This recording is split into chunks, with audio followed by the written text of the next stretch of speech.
Blog Talk Radio. Yo, we got everybody in the house tonight. I wait for my DJ to get ready.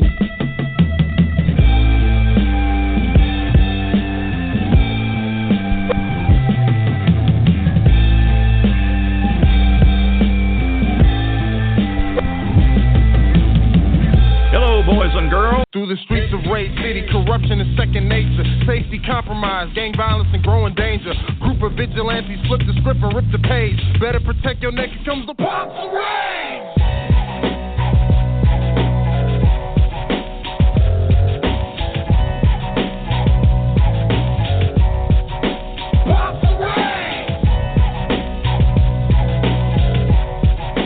Strictly underground.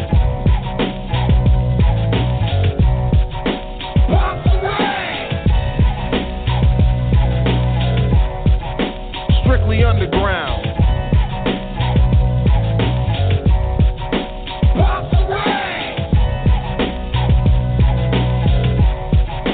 Strictly underground.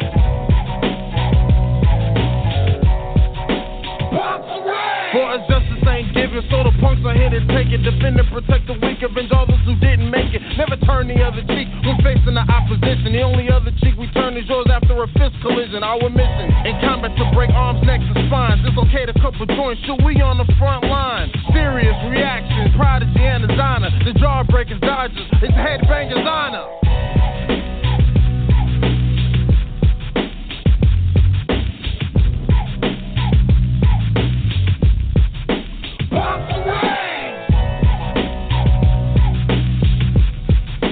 Strictly underground.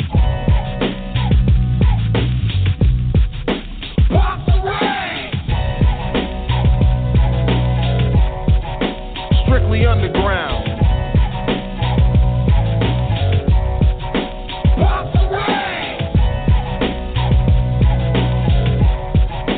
Strictly underground.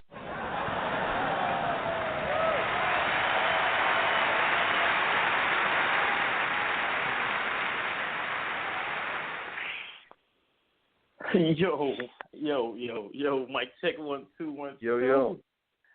Yo, I know this will be a fire show, man. When the blog talk radio tech issues happen, dude, I know firsthand it's just gonna be on, man. I was trying to, first let me get into the intro. Welcome everybody tonight. My name is Joe Currie. I am here with D-Nick of the Microphone Misfit. This is PUNXofRAGE Radio. Yeah. We're gonna have we're going to have a good one tonight. For anybody who hasn't listened, or for those who do listen, you know what this is about. This is a show that we put together to talk about, for comic creators, to talk about stuff, have conversations for the record that we have behind the scenes at lunch and at dinner and stuff like that. It'd be really some nice jewels dropped during those conversations. So we wanted to have them live and have them for the record and for you guys to enjoy them. Part of that is that, we like to have some of our peers on and talk to them about, the culture, geek culture in general, what's happening in the mainstream, what's happening in the independent front. Of course, with what's going on in the world, there's been a lot of moving and shaking when it comes to comic book creators. You got to adapt to all these things that's happening now, which is, for a lot of creators, it's been, they've come up with some clever ways to do it. Some people are going through the struggle, but it is what it is, man. We're going to get through it. But tonight, D, let me tell you something, D. Let me whistle something to you. Let me tell you something. I think we're getting an exclusive tonight. You know what I mean? The special guest tonight is Nubian Bay. She's a creator. Her comic book publishing label, I believe, is called BlaquePen Comics. We're going to get into that tonight. I always say, we try to have, conversations, not all, into the deep interview like Ed Bradley, but still, we got to ask some questions. We got to, get this thing out there and let you all know what it's about, what's going on, when we can expect it, and things of that nature. So we'll be bringing her on in just a minute. It's going to be live and popping. But first, the pull list, D. I don't know if you got some stuff for the pull list. I got just a couple. It's been kind of light. As far as the pull list of things that we talk about happening in geek culture, mainstream stuff or stuff like that. I didn't have too much, but I got a couple. Have you been watching Love Fast Country? I have not, man. I've seen a couple of episodes. I did see 2 episodes. It's really interesting, man. Shout out to Ashley Woods, who's on the art team for Love Fast Country.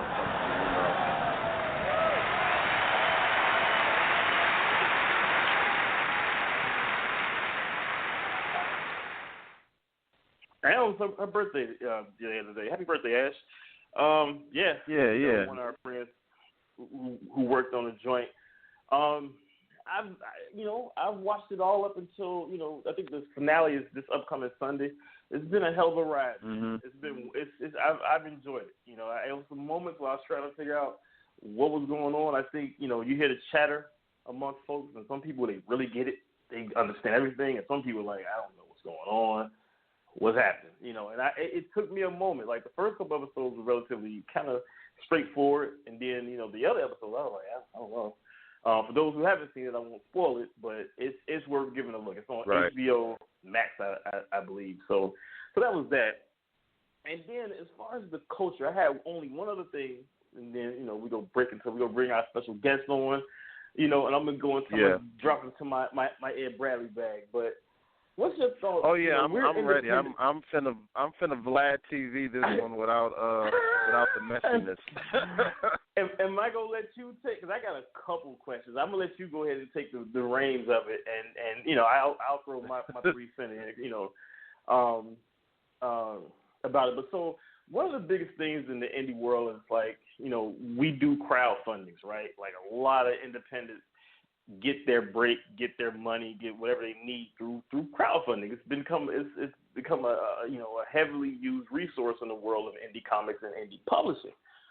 What's been happening is that creators who are established and who got followings and they do pretty well already are starting to drop into that basket too, or jump into that basket too, I should say. Todd McFarlane a year ago or some time ago ran a great campaign for a Spawn figure. I've seen other big time creators do it too. Do you think it's a thing where not that they should be allowed to do it, but is it do you think that has an effect on just like the underground cat that's coming up? Does it take any attention away from like just the average indie guy trying to do a crowdfunding? It's chatter about that too. Some people feel like, why? Like whatever. What are your thoughts on that? I think it's 6 one way, half dozen the other. And one level, it takes attention away from the indie creators, but on another level, it brings high rollers to the crowdfunding platform.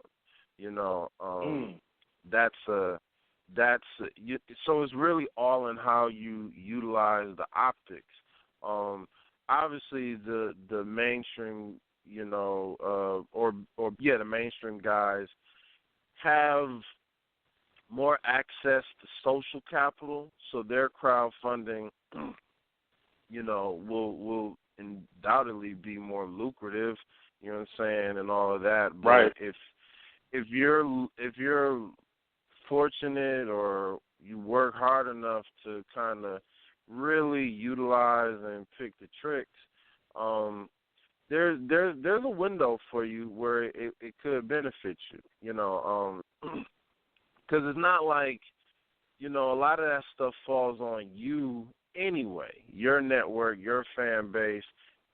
Anyway, it's not like there's just some millionaires like, let me see if there's a cool project to fund. Like, you know what I'm saying? I just want to throw my money away. That's not how that works. You know what I'm saying? And there are people that are just looking to get a tax write-off and crowdfund, no doubt. But, we talked about it before in previous episodes. Like, social capital is a real big thing. So, and for a lot of people, they like, oh, well, if they're crowdfunding, then that means the kid gloves is off. So I want to see my favorite mainstream artist or creator doing something no holds barred. You know what I'm saying? Like, so Word. it's all in how they market it. So yeah, I mean, for me, it's 6 one way, half dozen the other. Okay, and I was just wondering because that's been a thing that's been happening. Because I haven't only crowdfunded once, and that was in literal sense to get what we needed to finish off. We was doing video games. We got, I think it was like $1,000 or something like that. Like nothing, just exactly what we needed to complete the mission. And I've seen some fantastic crowdfunding go off, and you be like, oh man. But that was it. I don't have. Usually I guess because we're in this pandemic, it's not, things aren't as popping as they used to. I'm sure in the months, hopefully months and not years to come, we're going to get back on that train where like a lot more energy is happening, within the culture. There's been a few announcements here and there. There's been some virtual cons that we talked about in other episodes, but we'll see. That's all I have for the poor list, man. So without further ado, I think she's already in the building. And, we're going to go ahead and bring out our special guest, Madam Nubian Bay, ladies and gentlemen. Welcome. 1 second.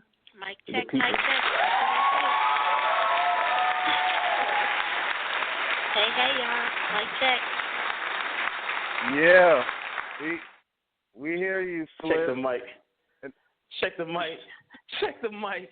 You know what I mean? First of all, we want to welcome you to PUNXofRAGE Radio, man. And like I said earlier, we was talking behind the scenes. I was like, I feel like I got some exclusive stuff going on here tonight, man. I'm kind of excited, I get to make the announcement here live. No, I'm just joking, but no. For people who may be under a rock and don't know who this amazing, I think the best time to describe her is Renaissance artist and Renaissance creator. And she is a teacher and a dancer, and the hip hop world knows her as Femcee Flipside. And she's been doing art for a long time, we're going to get into that journey, but and her artist tag is Mahat Nubian Bay. Like, I'm so excited to have, Nubian Bay. I'm going to call her Flip a lot of times on this show, so just so y'all know, it's force of habit, but y'all, I'm so excited to have Nubian Bay on the show. Hey, wait. Y'all don't know, my whole face hurts. Man, listen. Hey, D, did I hear in that description, which is a dope description, was Bar Goddess in there? Was Bar Goddess in there? That's all I want to know, because real quick, just my little bit in there, just a little bit, and then D, look, Flip, I'm sorry, he got me doing it now. That's cool. Okay, Flip is going to work. Okay.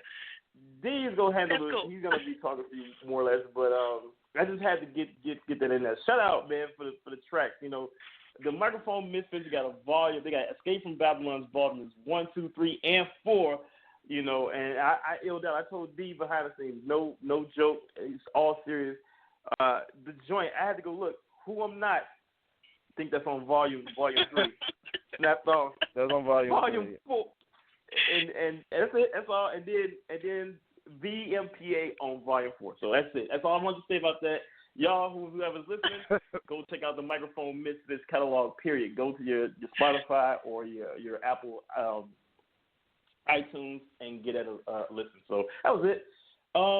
Outside of that, and the people, I can't use. We used to have intro. Look, Flip, I'm sorry. We've had intros with the music and all that, and I can't do licensed music anymore. So I couldn't do it, man. But it's all good. Yeah. But yeah, man. We're gonna compose new intro music for you for future episodes. We'll get on that, man. Because it's Microphone Misfits. All right, go ahead. I'm sorry. Real quick, it's a little bit of a lag, everybody. So when we talk over each other, we're sorry about that. We're gonna work to not do that. But so if y'all hear us talking over each other, that's kind of why. But that being said, I'm turning the reins over to you, D. Welcome, Madam Nubian Bay, aka Flip. It's all y'all. Yo, First of all, how you doing? How you doing? There are many instances in which I can complain, but I will not. I think we're all in that space, especially as creators. But before we get into how you maintain and like, you are very elusive in terms of your history. To some you are probably a mystery, and we're gonna get into that. Like, oh man, it's crazy to figure out where to start. But I'm gonna just start. I'll start with the art. When did you start doing art? It started way back when I was in grammar school. I went to Holy Angels in Bronzeville. And I used to draw when we performed at the Erie Crown Theater every year. Shout out to all of my Holy Angels fam. I had the privilege of working with the nuns who loved me and some who didn't, to create the backgrounds of the shows that we did every year. And it was something that people was like, yeah, you're an artist. This is what you're going to do. And I was kind of rebellious about it, like, the drawing aspect, because I would sit back and draw, and people were like, oh, you can draw anything I would look at, I would just draw it. But I was just super rebellious about it, like, nah, that's not what I want to do. Like, I don't want to do it just because everybody else was, like, imposing that on me. But it started way back when I was, like, a little kiddo, in an ugly brown and white uniform. That's crazy. Joe's a Catholic school brat too. So. That was my direct rival. I went to St. Elizabeth on 41st and Wabash. They were our direct rivals, man. That's just crazy. My cousin went to Holy Angels, so that's, man, 2 degrees of separation, right? Anyhow, right? Go ahead, y'all. Right. So you started drawing. It is, and then you're again, like, where I'm so excited is I'm usually the lone hip hopper in the comic geek spaces. You know what I'm saying? There's more that are coming in, and people like Megaran and all the nerdcore rappers have kind of like fused in, but there's not many that I would say like really authentically like crash through, and so you feel alone, and so it's like, man, to have Flip here, and it's dope. So when did hip hop get into play for you, and how did you balance the both? Oh, well, okay, here we go. Origins of Flipside, huh? Here we go. The zero issue. So I remember during that same time, I'm kind of giving myself a date now, but Crucial Conflict came out. That's something like the summer I was in, like I want to say 5th or 6th grade, Hey in the Middle of the Barn. And I remember being in Chicago thinking about all of the super dope artists that were coming out of our city and was getting recognition at that time. And because everyone was just like, yeah, you're going to be a painter or a, illustrator or draw, your way through life, I was just like, but I want to rap just because y'all said I can't. But I was kind of like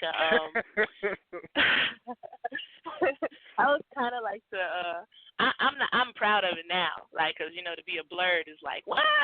But I had to grow into that appreciation of being a black nerd, you know what I'm saying? But, like, I was the atypical Pippi Longstocking, punky Brewster-looking, little light bright, long red pigtails, freckled face, big red glasses, toothpick, skinny legs. I was like that girl. I was like the tallest thing in my classroom. I was like a giraffe compared to everybody else. And I just remember telling everybody on the playground that year, like, yo, I'm a rap. And they like, ha, what? That's crazy. You're not going to do that. And And I was like, all right, watch me then, you know. And I like would rehearse. I would write little. At the time, I was like, yo, my stage name is gonna be Goldie Red or something, like some random thing that I came up with. And they were like, no, you're not gonna do that, you know. And I was like, yeah, you know, watch me. But when I got ready to transition from grade school to high school, I went to yet another Catholic establishment. I went to Lourdes. I went to an all-girls school. And at that point, you know, when you go from 8th grade to high school, you're like, I got a clean slate. I can make myself whoever I want to be at this point. You know what I'm saying? And I took that as an opportunity to really restructure who I was as a person and as an artist. And that's when, you know, of course, Lauren was major at that time, and you know, Bahamadia was heavy in rotation to like all the girls I went to school with, and it was like, okay, now we have these sisters that's pushing this gambit, and there were so many before me already, the Queen Latifahs and so on, that were pushing the ladies first agenda. But I was like, you know what, I can do that. You know what I'm saying? I can do that and then some, and so I was on a mission to kind of prove that, you know, from that point. So. Not to mention that I had come across people like Ange 13 and stuff like that, who, shout out to her and all of the sisters from Chi, who I would see when I was a teenager kicking it and rocking it. I'm like, I want to be like y'all when I grow up, and that's what happened. That's what happened. Yeah, I mean, I don't even remember the first time seeing you rock. I just remember being a fan, but I know it was when my career was starting, there was two people who like believed in me as an artist outside of FEW, because I was rolling with Brave and Enlighten. It was ST1 and it was you. It was Femcee Flipside, and I remember you rock. I remember you performing, and this was also, I say this because this was where I learned about your art thing. You performed at the graphic novel album release party. And I was just I was like, man, I got to get Flip to perform. There's a video of that. And I remember telling DJ Mar, who is our producer and show DJ, I was like, yo, you got to spin for Flip. And he was like, where's her music? It was like, you just play whatever you want. He was like, she doesn't have any music?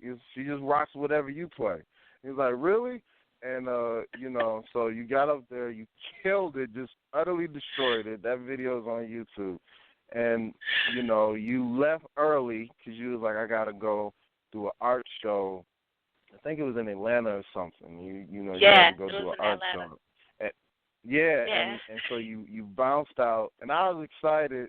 And Marlon, DJ Mar, shout out to him, man. That brother ran up to me. He was like, yo, Pally, you got to get her down with the team. She's got to rock with us. Yo, Pally, she's got to rock with us. That was dope. Like, Pally, you got to get her down with the team.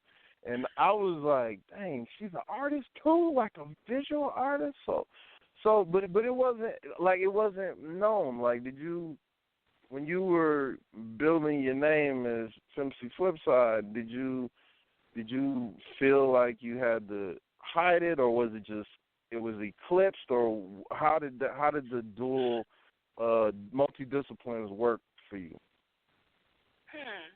That's a good question. I think that what happened was that, because I always refer to, this is going to sound so, what's the word I would like? It's a clinical term for this, but I like to refer to myself as a lyrical schizophrenic to a certain degree, because Flip has a whole thing of her own. She's like, I don't really know, like, to be honest with you, there are things that happen when I am in that spotlight as Flipside that I won't remember until like way later on, and it sounds so crazy, and it's like no drug influence or not under the influence of any alcohol or anything like that. It's just like, and I think it all kind of started because, and it's funny you brought up SP. Shout out to my cousin SP1, but. in the Alienated All-Star Pro Crew, because that's where I got my official lyrical start here in Chicago. I also worked with another group called Simply Skills. They were out of Homewood with Tracks, etc., and Vigilant. That was like way before the Alienated All-Star Crew, came together. But I recall like just exercising it through poetry at first at Completions when it was on 75th and St. Lawrence, and I ran into Shondo first, and Shondo was like, okay. I was there drawing, but I was also there doing poetry, and he must have went to SP like, yo, you got to get this girl. And I'm like, and then he went to Ryan Officer like, yo, you got to get this girl. And I'm like, who are these people? Like, it was so random. But then I got snatched up to come to a show. I can't remember the exact name of the venue, but it was downtown. Lord, I can't remember, it was so long ago, but it closed up. It was such a dope venue. And they snatched me up, and I recall only thing that I No, it wasn't the Note. It was literally in the heart of downtown. It was off State Street. I can't remember the exact name of it. It was by the train track. The Hot House. Oh my God. Yeah. I got snatched up, and I remember my mom, rest her soul, she's like, you ain't gonna go rap? I'm like, yeah, She's like, your name is not. We're gonna give you a new name. And my mom was like, you should name yourself like something like Flipside, because you're like two different sides of a coin. It's like, I don't even know who that rapping person is, but she's really good. Like, I'm like, okay, Mom. So that's where. Hey, that's kind of dope right there. That's where Flipside came from. My mom. We started calling her Mama Flip, which is where everybody calls her Mama Flip. And when she passed on, everybody was like, oh, Mama Flip. But it was like I did the Hot House, and when I showed up, I told SP, I was like, first of all, I didn't even know SP was my cousin. That's a whole nother. Like, that's a whole other story. Yeah. But I got snatched into it, and they were like, I'm like, well, what am I supposed to do? And they was like, just rap. I was like, but I don't have no music. He was like, just do it. I was like, okay. So I didn't have, and Ryan was there, and Ryan was just like, just follow the lead. And Steph was there. Shout out to Steph Star. And she was like, yo, she started singing over the hardcore hip-hop beats, and then Ryan was beatboxing in GQ, and then they were like, just get in where you fit in. And I remember them handing me this bright yellow shirt. I looked like Big Bird with it was dope, but a big red afro. And it just clicked in. So my art, like, I don't guess that it ever really got eclipsed. It just got pushed back. Still doing things like helping, like, draw flyers or, for all of the events, or instead of drawing on paper, I would end up drawing something to get tattooed on myself, which is why I have so many dang on tattoos. But it just went in a whole other direction with the visual art, and I was still painting and stuff in the background. I was just keeping that, I guess, not exactly to myself, because those who know me knew that I did it. I guess I just didn't have a chance to really put it out in the limelight that much. Well, you were I can attest to the whole dual, I wouldn't say dual personalities, but dual personas, because Flip on the mic is, as people listening can hear, she's a sweet lady, sweet woman, but Flip on the mic is ferocious. Yo, let me ferocious. Add to that. I was thinking that when you was talking, I said, wow, she sounds so gentle and sweet. And I listened to I said, man, she must be a battle rapper. Like, she eviscerate somebody, man, because it's like a tone to it. And I was like, okay. And one other thing I want to add, shout out to both y'all and all y'all out there who are multiple artists who do sing and dance and all, and can do just and paint and all that. And do it at a high level, because I'm a one-trick pony. I got this one thing I do. If it don't work, over. But you're so dope at it, though. Oh, yeah. So dope. I'm just a writer. But thank you. But no, that's all. I just want to add to that. I appreciate it. Continue forth, you all. I got some questions later on, but go ahead. Yeah, it was and it's just important to get the whole scoop of Chicago unsung heroes, and Flip, you might not know this, and I've never said it publicly. Joe knows this because we talked about it. Volume 3 was originally going to be the last Microphone Misfits album. You know what I'm saying? And oh no, it ain't. And we was like, it's not. It wasn't. It wasn't, because we did 4 after that. But it wasn't because we was beefing or anything like that. We were still good. We're still a family. It just was getting harder to do. And, we get through the frustrations. And it was just like, and I was like, and we were talking about it. Ray wasn't really believing it, but I was kind of thinking this might be the last one. And I remember talking to Mel and saying, shout out to our DJ Mel L. I was like, man, should we announce it as the last one? And Mel, he's like, nah, because if it's hot and successful, and we say it's the last one, and then we got to do another one, we're going to look like suckers. Don't say that. So we didn't, but we treated it like it was our last one. It was like, what do we want to do? I was like, man, it's on my bucket list to do a record with Flip. And if I can get 2, I'll squeeze 2 out. You know what I'm saying? And, and you blessed us to be on the record. And it's amazing. And it was interesting because you were talking about, I'm retired, D. I'm retired. I'm just working on this art. And I was like, Flip, you can work on both. You can do both. You was like, yo, D would not let me do it. He would not let me sit down. No, I'm man, not. Listen, one of my favorite MCs. Yeah. I won't get into it, but it's just straight up. Anyway, it was some fire in there, man. I was like, oh, okay. Because so we did a review show for our stuff, and those who, when D-Nick referenced Volume 3, it's Microphone Misfits Escape from Babylon Volume 3. It's a CD and a comic book, or it's a song and a comic book, or an album and a comic book all together. Sorry, I had to say that. But yeah, no, it was I listened to that, man. I was blown away. And we had to review our own stuff, and I listened to volumes, ironically enough, volumes 3 and 4 back to back, and I was just blown away. I was like, okay, it was you hit it, man. So anyway, we'll go for it. I'm gonna ask them about the. Well, that was the thing. I'm that was the thing that we kept hitting. Go ahead. I kept hearing, like, I was either hearing, yo, who's the girl? Or how did you get Flip on the record? It was one of the people were really mad at you because I would hide. So D, I will tell you this. For as long as I can remember, I wanted to be a superhero. That's like my job occupation. I want to be a superhero.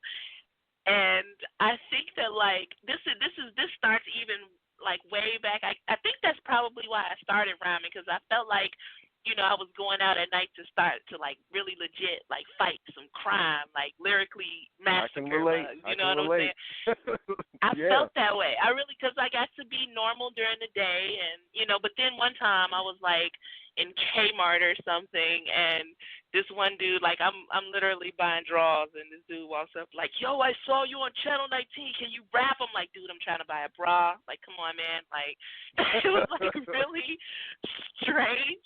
But I remember this whole thing about being a lyrical hero, being able to really do something positive with what we put out into the world and plant positive seeds into the world.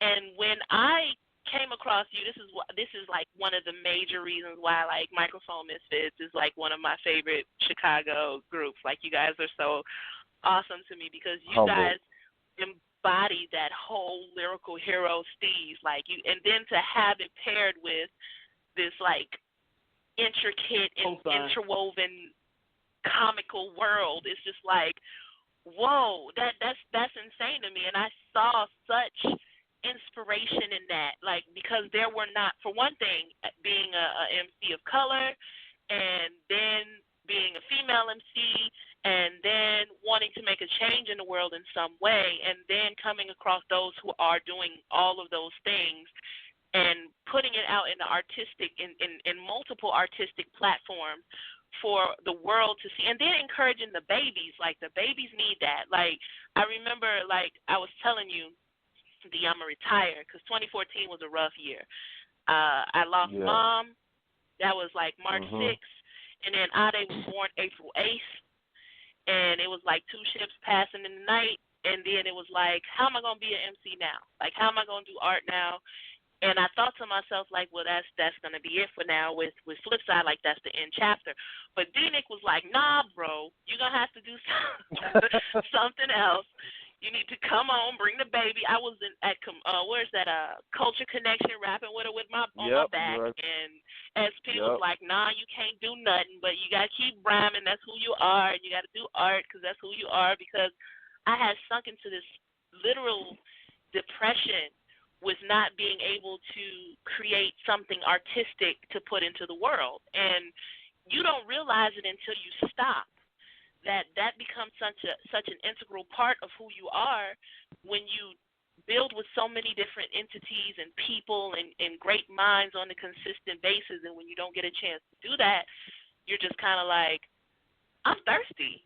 Like, I'm super thirsty for this. Like, where are these people? So to get in the studio, even with Ade on my back, which is ironic now because in so many ways, you and Mel and Ray, you guys haven't, and even Brave, like, the girl want to break dance. I'm just like, do it all. Because I look at her and I see, and then her father is an Afrobeat artist, so her voice is loud, and I know it's partially my fault too.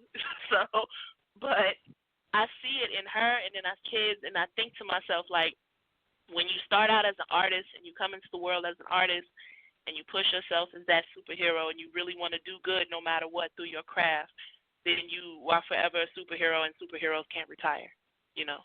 So they keep moving. There you go. Anyway. And if people are curious, if you want to see our day, look up any PocketCon 2019 footage. There's a little girl with a big old gap in her tooth that is dancing, getting into everything, all fearlessly running out to the dance floor while people are breaking. That's Ade. That's Flipside. Yep, that's Juicebox Jones right there. That's Juicebox Jones. Yep. Yes. And, I got a. So, go ahead. Go. Oh yeah, go ahead, Joe. I just got a question. I want to, because I don't want us to always tell D, like, sometimes we get toward the end of the show, this race to, oh my God, you know. But no, I want to get a question out. I want to get the $20 million question out by the time it's here, so we can go ahead and just open it up. You know, D knows what I'm talking about. So, title of the episode is BlaquePen Comics. You know, just want a little inside knowledge on exactly what that is. Can we expect from it? Okay. First, I will say this. Go ahead. I, the black pen, filled with emotion, shed tears of ink and bleed words into a unity potion, filled with devotion. You know that lyric, D-Nick? I got it from, like, something I wrote back, like, way, like, I unconsciously foreshadowed BlaquePen. BlaquePen is, like, she's a little bit of me. She's a little bit of my mom. She's a little bit of almost every woman in my life. And she is a single parent to a beautiful 9-year-old named Althea. And she's her story begins in 2025 with Althea as a 9-year-old. And Althea is loosely based on Ade. And she is in the start grieving a parent, her mother that had passed. But her mother was a retired revolutionary, Black Panther, who they feel was possibly assassinated, like, through chemical warfare. So they feel like she was implanted with some sort of cancer-like disease that caused her to wipe out. So Black has these questions because she doesn't know who her father is, and her father ends up being a little bit more than she sought out. Dr. Professor Aten Draco, who is a fugitive in the United States and in many different places in the world because he's a Class A ultra-terrestrial. Black finds out that she's not quite human, and it causes a rift in time-space continuum because it's very much illegal to be an alien, so much so that they classify it on the driver's licenses and everything else, and the ones that are classified as Class X ultra-terrestrial are the ones that are the most dangerous. And there are a lot of things that mirror life. We encounter President Cheeto and Auntie Uncle Mayor and, all of the other cast of characters that we have had the privilege to be introduced to during this pandemic situation. But Black learns that she has way more siblings than she realized, because Aten felt sorry for humanity and decided to do something about it in the only way that he knew how, which was through fornication and impregnating multiple humanoid women. So there are a lot of there are a lot of ultra-terrestrials of many different colors and genders, and it's so much so that it's become a big problem in Black's world. A lot of these people don't really realize that they're in that way until they hit puberty. But Black is having a extremely late bloom, and I'll say this: I'll give a little without giving a whole lot. But Black is not the one that finds out that she's an ultra-terrestrial first. Her daughter does, and it kind of freaks her out a little bit. It's kind of like an introduction to that in the first chapter, which I posted when Black was just trying to catch her daughter running down the street to give her lunch, and she screamed loudly at the bus and shattered all the windows in the bus. So that's just one of the multiple things that kind of points that there's a little something different about BlaquePen. So it starts there, but it definitely that's a lot deeper. Fire. Now I gotta ask some technicals. So now what's cool about this, I learned that BlaquePen is the character and the storyline and the title of the story. I'm supposing that's fire. What's your course of? Let me tell you something. First of all, the fact of y'all, boy, all the talent just rap. Let me have just a little. I need a little bit of that, the drawing and the writing. But anyhow, I just want a little bit of that. That's all. How do you plan? What's the method to putting it out? How can we expect it to be? Is it gonna be like a straight up comic, or how do you plan to push it out? So I battled with that for a very long time because I've been drawing it and writing the storyline for as long as about, I'd say it really did start in 2016 when I started actually writing and composing. I'm probably up to about 75 chapters at this point, and it's so extensive that I knew that if I put it out, it would be a legit graphic novel and not even a comic book. So I was like, how can I do this as like an ongoing thing? I got inspired because I got really hooked on things like Black Lightning, and you mentioned Lovecraft Country, and I was like, this episode thing is amazing to me, and I really wish that there was a way that I can, put out a visual on a weekly basis and, build along with the audience so that the audience can kind of get into it a little bit at a time. And then I came across multiple platforms during the pandemic where they had they shared manga and anime and all of those comic book-esque apps.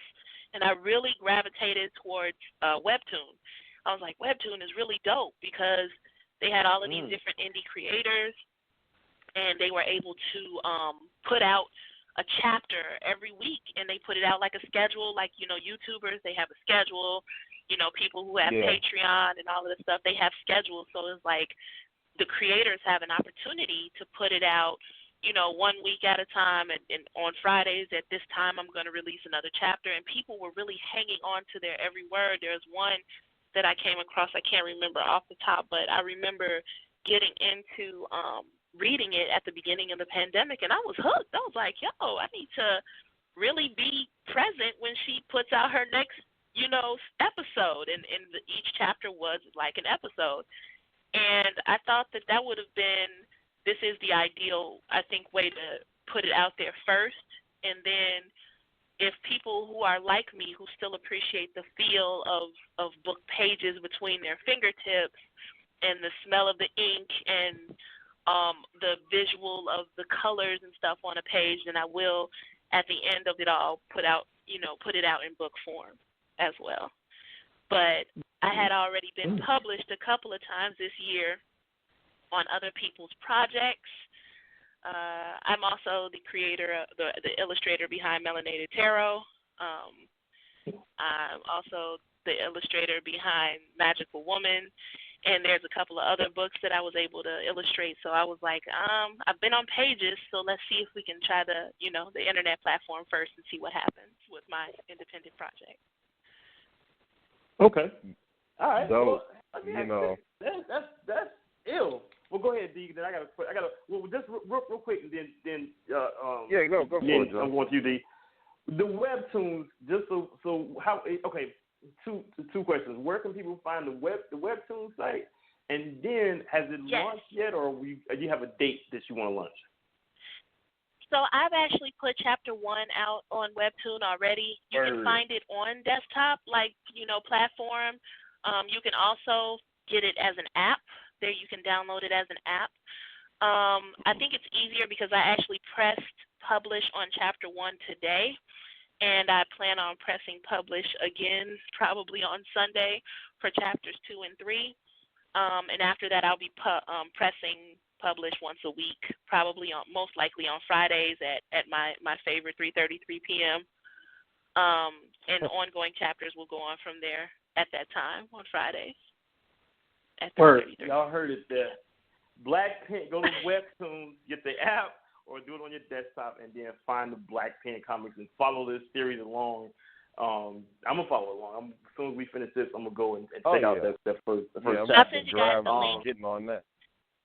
Yeah, Please. it's the actual series is called I the BlaquePen, and it's from BlaquePen Comics, and Nubian Bay is on there as creator, so you'll see me there. And Pen gets into some antics, so it's good to her whole name is Black Penelope Lotus, so she's definitely a character.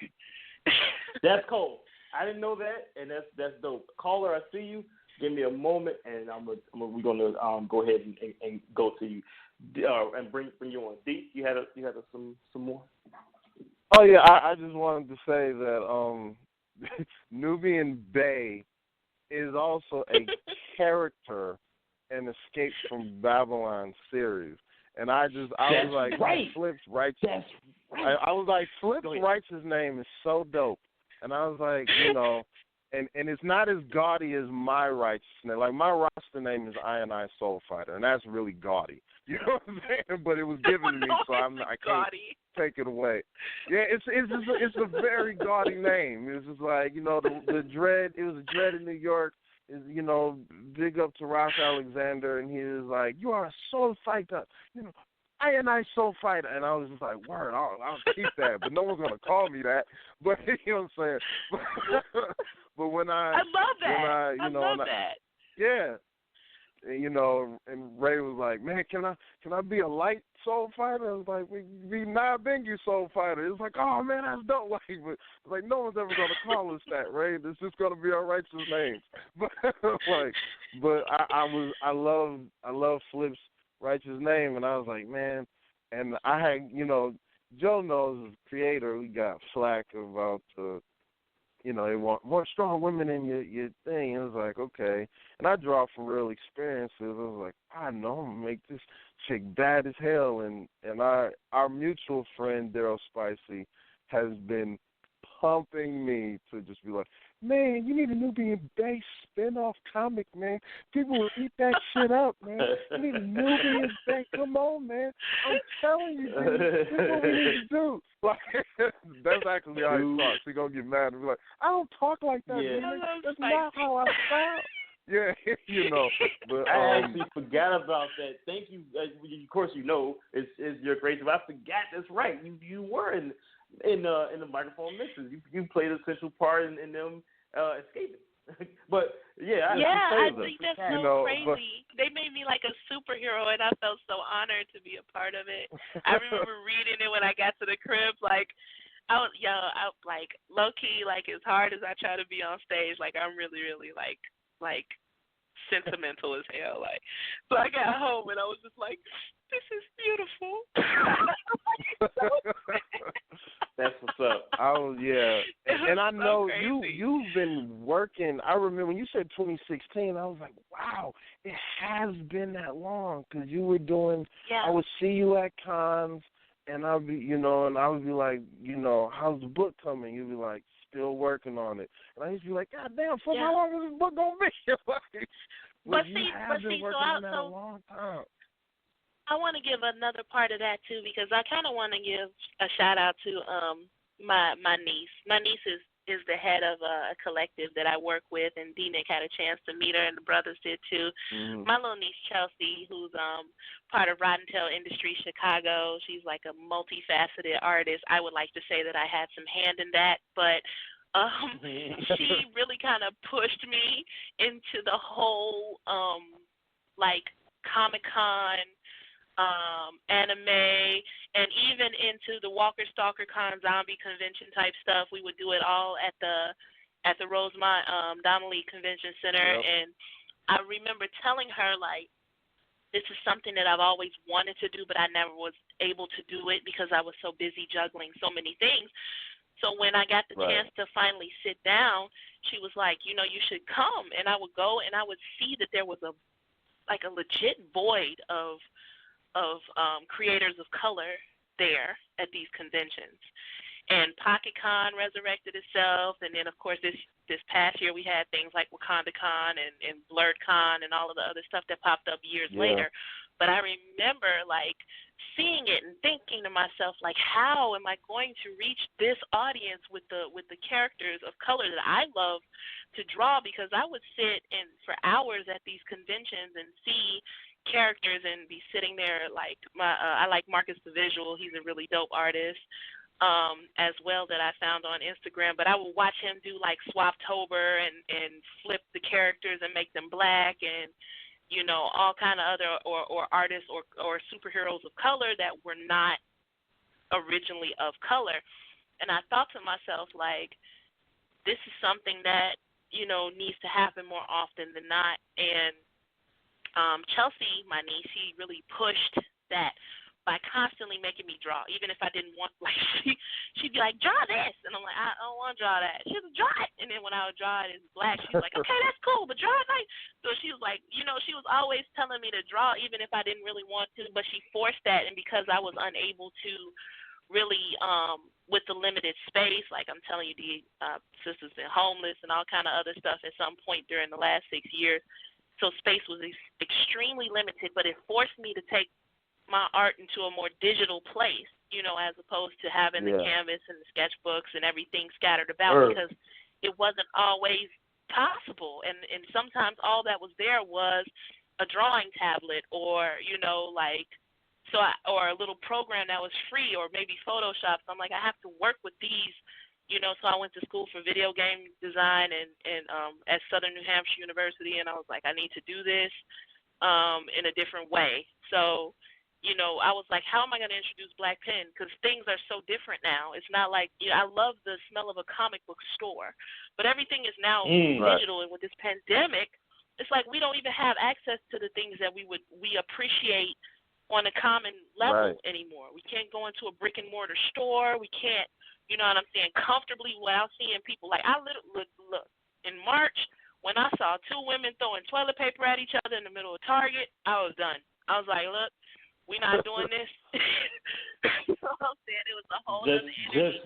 But we had to evolve with it, and that's where this came from. The evolution came from having to constantly evolve. And soon we might end up like Wakanda. Who knows? Because things are definitely going to take a change for different, Hopefully. Pressure either pressure bursts pipes or it makes diamonds, and you definitely, your pipes are definitely not being busted. You know what I'm saying? It's definitely creating diamonds. So I'm like totally with it.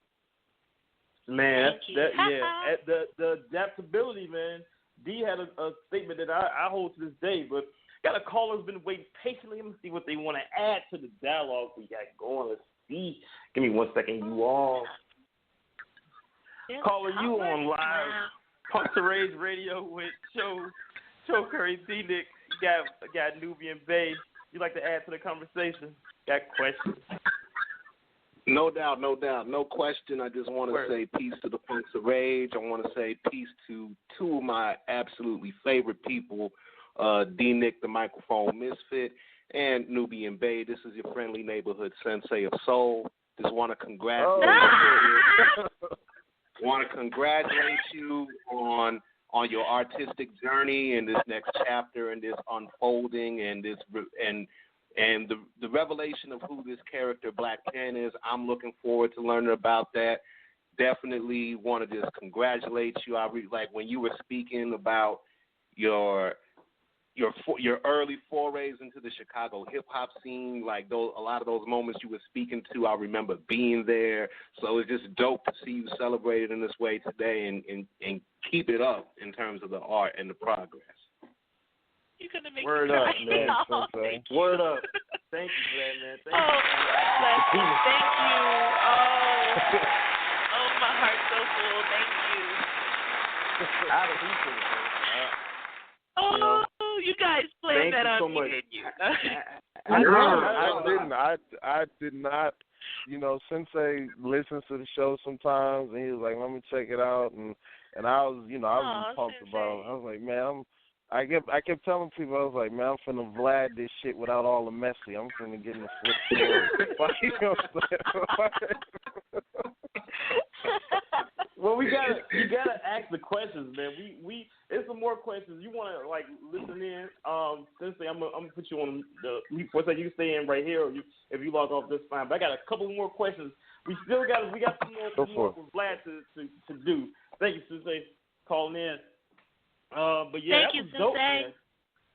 That was dope. He's still listening. I just had to do the mute thing. So, man, what else did I have? So now we got out what it is, what BlaquePen. That whole name is serious. Penelope Lotus. Yeah. That's fire. Yeah. And then to add to that, D always said that, in the comic book world, it's like, it used to be, 10 years behind the music industry? It's more like 2 now. With everything that's happened, but because we had to adapt to and the fact that he was able to just because that part when you're a creator, you're making something, especially something that's visual. I think that's or a comic in that sense. It's you try to figure out what medium is best to get this thing seen and out, and then you want to create it, but what's the best medium? That conversation right there happens a lot amongst all of us, seasoned vets, the whole nine. That conversation happens. So the fact that he was able to find a way to adapt and do that, that's what's up. So we're gonna do another shout out to that in a moment. But I haven't done this in a long time, but I gotta do it. Well, we haven't had a guest, but I have to ask. I know where you're going with that. Especially considering, you know what I mean. I don't know whether you're able to, Miss Nubian Bay, but I gotta ask. Okay. Who are your favorite 5 MCs? Oh, Lord. if it's too much, we can go to something else. Oh, Lord. Let's see. You can put acts too, though. Flip, you can put acts, your favorite acts or solo MC. You can treat it as an act. So if it's Public Enemy, you can put Public Enemy as an act too. But Joe's wants to know your top 5. Oh, man. Okay. So you guys are going to, really be like, what? But 2 of my tops, especially when I was in high school, I think number 1 was definitely Busta Rhymes. I thought his creativity and the fact that he was, able to flip on so many different levels and be in the screen and he was, how, you see, a puppy that's so ugly that it's cute? But it's still I don't know how to explain it. But because he wasn't you know what I'm saying? He was all in the screen and it was nothing ugly about it, but it was yeah. You know what I'm saying? But it wasn't cute or nothing. It was I think that I was really into the visual appeal in addition to the actual, because the videos did a lot for it.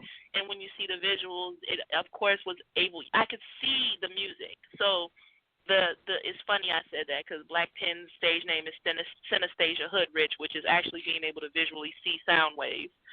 and the sound waves can be seen when he would be on a radio platform. As I could see the actual video, you know what I'm saying? So that he was definitely there. I had a whole lot of like lyrical moments with Black Thought. I thought Black Thought was like hands down one of the dopest MCs. I had a chance to meet him and see him rock on multiple occasions, and even open up for them once before the Roots at the House of Blues. That was really dope. Okay. That's two. Let's see. Of course, I can't not say Miss Hill is she was an influence. She definitely did influence me. L Boogie. Of course, KRS One. Okay. I wouldn't put him more down as I did, but KRS was one of the ones that really pushed it. Yeah. We up to our last and final one. Ooh, this is hard. Why y'all only give me 5? And this is for all time and forever. This will be in our history right here. Forever. Why you do that? No worries. Let me think. Dang, yo. Is it J-Rue? It's kind of hard to put. Oh, no. You know what, J-Rue? that's a whole nother. That's a whole nother conversation. That's a whole nother. Whoa, that's another one. No. Lord have mercy. I felt like that was my prerequisite to teaching there. I actually had experience with teaching before I even became a teacher with J-Rue. Like, I had to run around behind him like one of my kindergartners. But I would say, oh Lord. Well, we got somebody in the chat. Oh, let's say it in the chat. I would say Pharaoh. Pharaoh Monts is dope. Pharaoh Monts. Okay. Those are good. That's a Black Thought 5 right there. Buster, Black Thought, Lauryn Hill. Well, Lauryn Hill wasn't. Was she third? She was third. Lauryn Hill was third. She's third. Yeah, KRS. I would have put KRS like as third, and then we go back and forth because KRS needs to be in the category of his own. Like that brother is a teacher before he an MC, but the MC comes with that too. You know, he's definitely like a professor. So Okay, that was a method to the madness with that. I asked that for a reason. First, it was just always had to throw out the 5. Just it has to be in there before it's over. But this then D it goes to you after this one. We just having a conversation. I'm moody. So my 5 favorite changes went with the moves. That's what I'm saying. So okay. Then this goes right into this. Okay, so. Mm-hmm. Every time I talk to creators when they're comic creators mostly, Sam said, "What's up?" It always asks your process when you create it. Do you know? Some people have like music. Some people have like background music. I talked to D. D told me something that was surprising. He doesn't read when he's about to write the comic. He doesn't read comics prior to going into writing his. He doesn't want it to influence him when he does, and I'm all over the place. I do the opposite. I start to read a lot, you know, when it comes to it. And I know, I think Chris is our third man. Shout out to Chris Turner. He listens to music when he's in the middle of creating. Do you have a particular way, like something that goes with your process? Do you shut it all down and go into that realm, or how do you? What is it like when you're in the middle of that moment? Silence, you know? Well, prior to 2016, my process was really scattered. I would play music, but it would be like not even hip hop music. It would be like random jazz music or some sort of like soul music. I listen to a lot of Michael McDonald. Y'all gonna think I'm clever. You don't know that. Yeah, I be listening to Michael McDonald. No. That's exactly what I want to know. That's a soulful white man now. But but my process comes from, of course, you know, I'm like D-Nick to a certain extent. I don't really want it because, you know, BlaquePen, it feels as though there's a lot of elements that are very familiar with the storyline, but I appreciate the familiarity. However, I try to flip it and twist it a lot, and my daughter and I started back in about 2015, Black action figures. And we are now probably up to about, I think our collection is about close to 250 Black action figures. Okay. So I'll go and I'll stand in front of the curio with all of them, and I'll look at each one of them. And I just got Domino too. She's like super dope. So like Marvel Legends is steady evolving. But I'd look at them. It said in the chat. He co-signed on the Michael McDonald. He said that's what's up. Anyway, go ahead. Yeah, Michael McDonald's a man. So I'll be sitting there looking at him, and I think to myself, like, you know, like there are so many different elements of power that are in these parts with these different characters. And then I'd go into that space. I call it like it's like a dark space in the corner of my mind and sit like in a little corner. Like I literally will joke, and like D-Nick has heard me say that I'm going to go sit in the corner somewhere. Well, literally I do that. I go sit in the corner, and because my brain is so overactive, you know, like there's so many things going on at one time. Like I think D reached out to me one day, and I was literally like sitting watching Ade do e-learning, and I was sitting doing e-learning myself with one of my kids, and then writing the book, and then doing this and this. There's so many things happening at once. So that dark space in my little corner of my mind, I go sit there and I channel into the thought. Like I go to a sequence of events. Like what this happened, and then this happened, and this happened. Because now my life has been music. It's been music since Exodus 2, since completion, since Blue Note, since Subterranean. It's been music, and now it's like the music. Since I've seen it, I've like literally seen the sound waves and felt the bass lines and all of that. And now it's like my mind was just as open and ongoing as the scene that we were in. So I'm like, we need that space of peace for a few minutes to really hear the creative process at work. So I really have, as of recently, just stopped and sat in that little dark space. I go and consult with the characters on my curio for a minute. I might sit there. I purposely don't put them on stands. Like they're all just stand, because my peace in focus comes in having them stand freely without knocking each other over. So I'll sit there and meticulously arrange them so that they don't fall over. And that's like where I get into that zone, and then I'll go sit in a quiet space and write, because then I'm focused at that point. But any other time, I'm like a hamster on a wheel.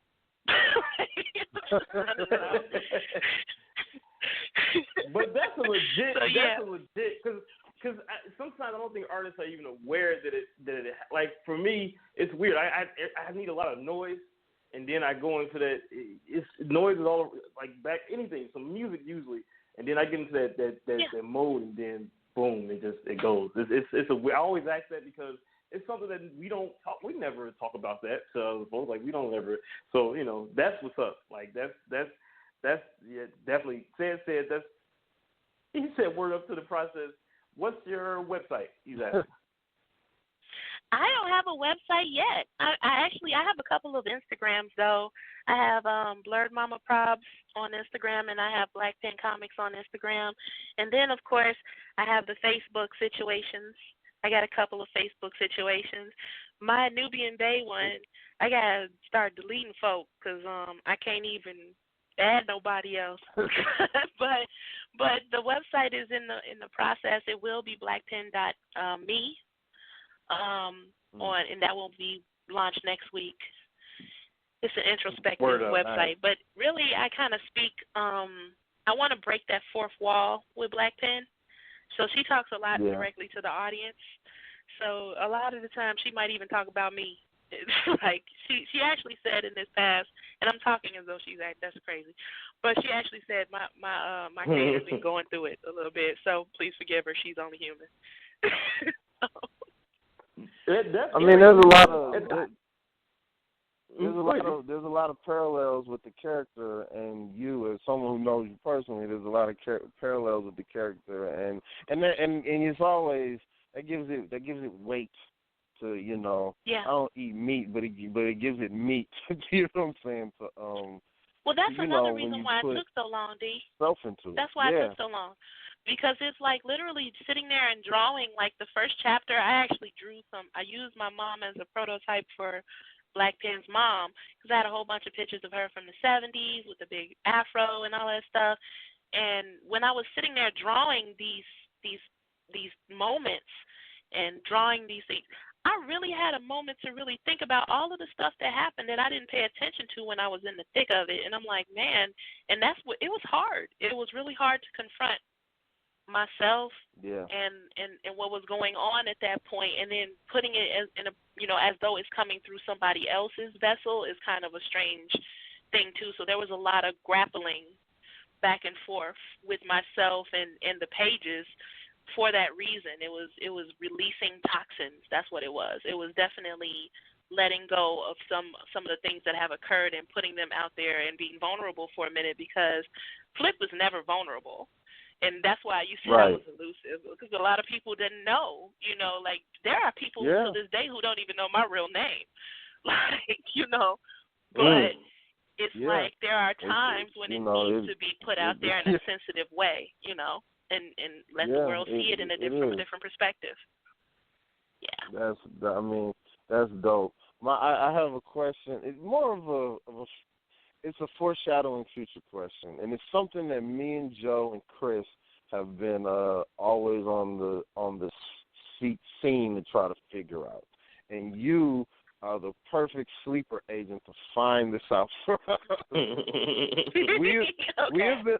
We have been on a mission, because like I always tell Joe and Chris the parallels of music and comics and how like publishing is publishing. So it's just because it's a visual medium and one is a sonic medium, publishing is publishing. And, they, years ago on the podcast, Joe and Chris would ask me, so you think comics are might go to streaming? I'm like, might. It's going to go to streaming. Absolutely. We got to figure out. Yeah. I knew, it was we as music artists that do comics, we knew that. And so what I don't know specifically is how much a comic stream is worth. We know Spotify gives you 3/5 of a penny. We know iTunes and gives you about a little bit more than that, like just under $1. You know what I'm saying? And Tidal gives you a little more than that. So we know the general. We know it's always in the penny realm, but we don't know how much a comic stream is. And I've asked this in groups and comic book groups, and it's, people, comic book creators get mad. Let me ask some questions. And so you always causing trouble, and, I could have sworn you were somebody in one of those groups. It's kind of a hard.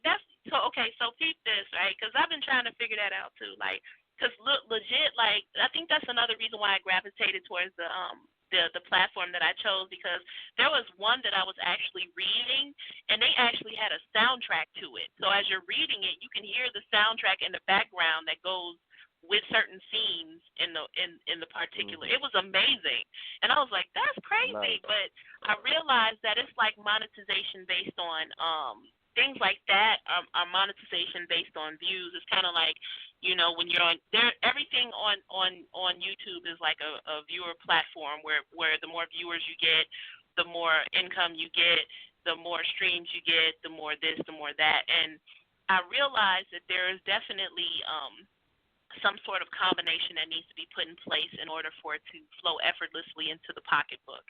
And it starts with having things that kind of flow seamlessly into one another. So if you have an Instagram page, you need to be able to push that Instagram stream from TikTok to Twitter and back to YouTube. And then you need to have a Patreon that brings it all together. And if you're a creator of content, then you need to have some sort of WTTW, PBS type of tier circuit where you have, like, if you pay this amount of money to be a Patreon, then you get this. And if you pay this amount, you get that.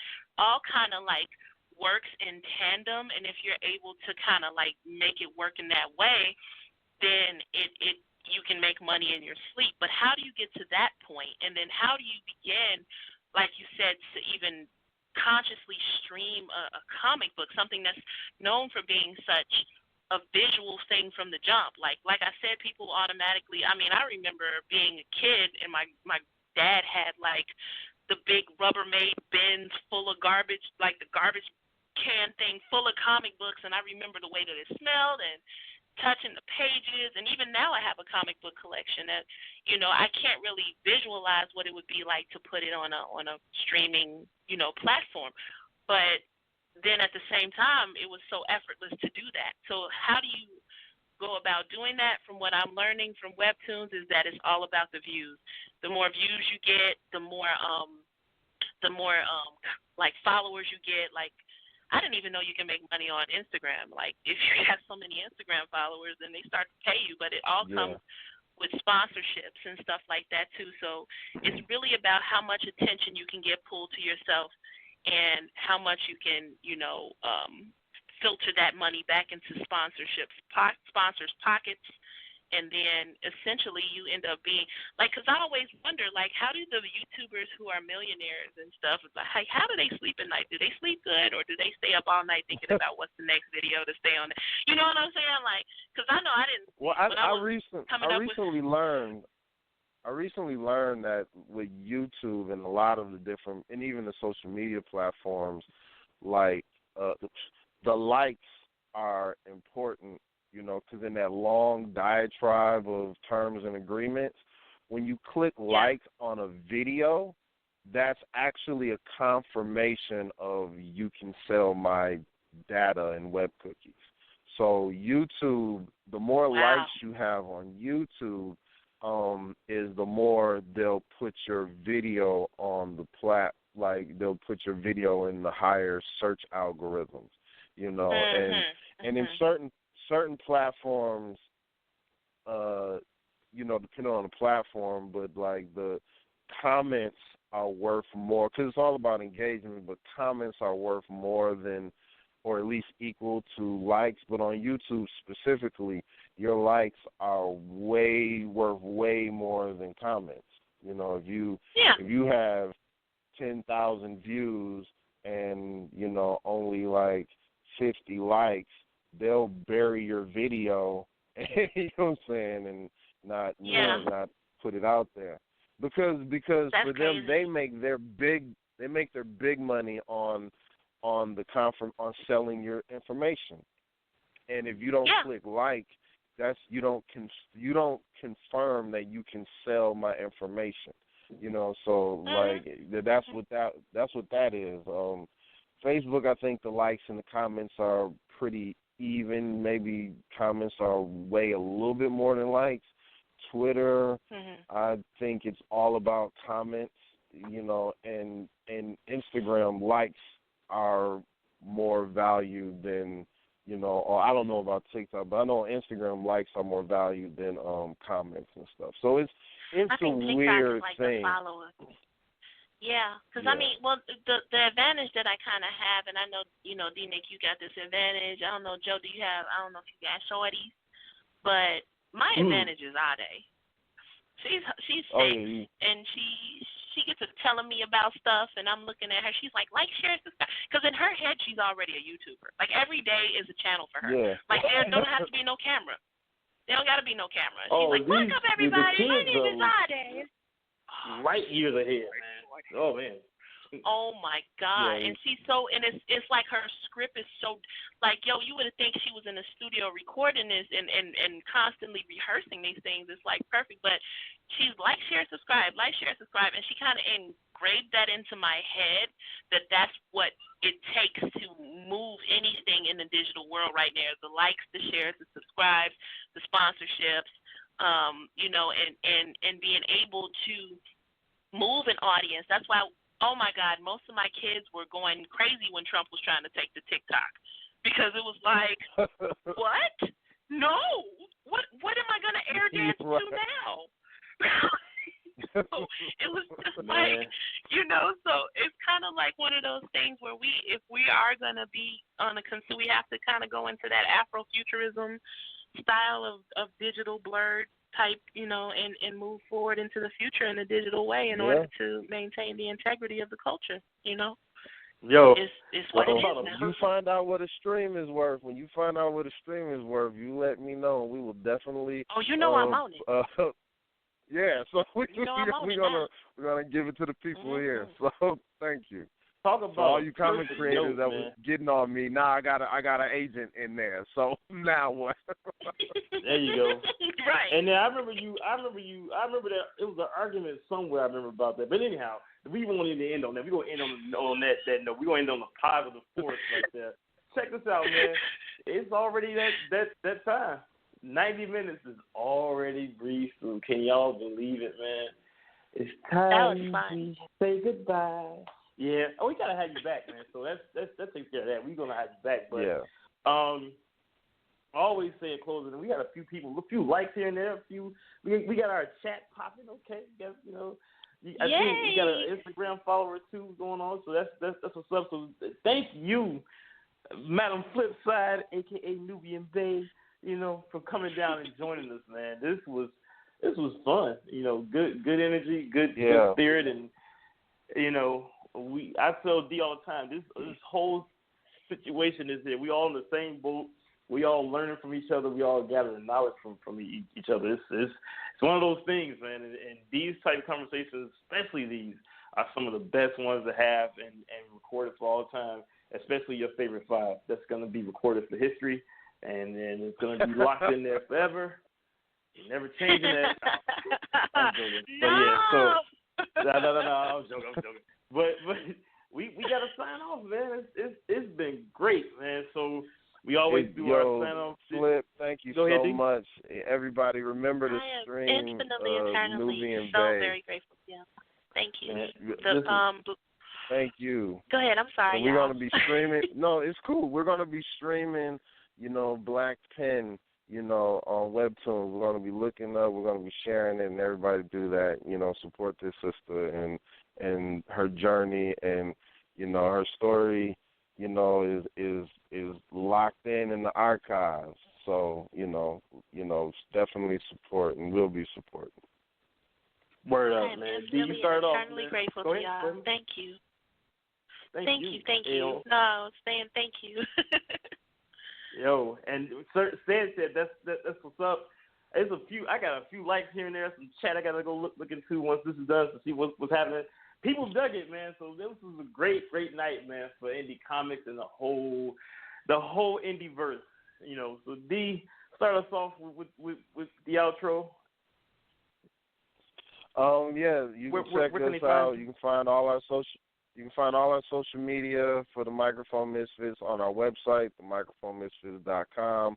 Or Instagram, Twitter, all of that. That's THEMICROPHONEMISFITZ, the Microphone Misfits. Who else could it be?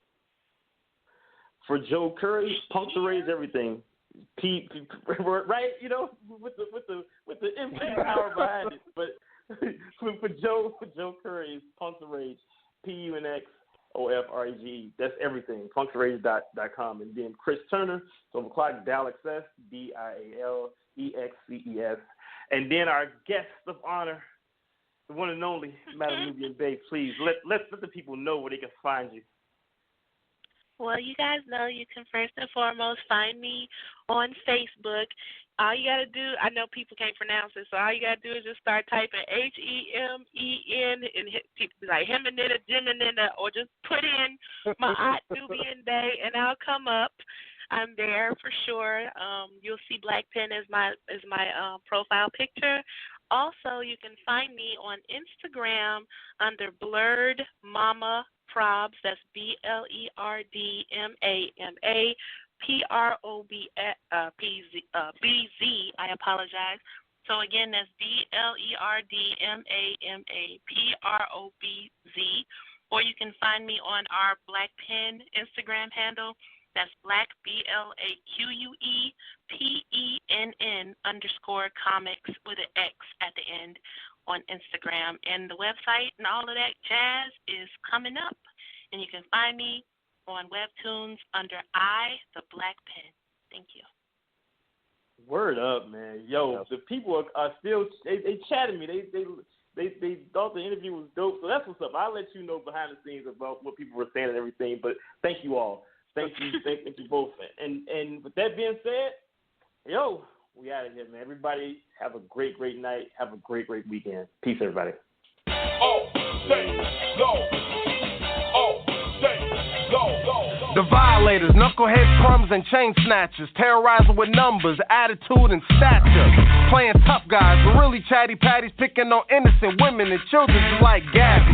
Tacky, driving Rage City furious, but the one bringing the fight to them, serious. Put hands on you, feet and elbows. She's down to knuckle up with any and all foes. Her bros, B-boys, roughneck skaters. Rico, Charles, known as the Jawbreaker. Handle you today and not mañana. With the one-woman army they call Azana. Biker, duplicator, putting you in traction with the divine cleric and elder name Reaction. Vigilante justice, no apologies. Geneticists with bronze, we lead to prodigy.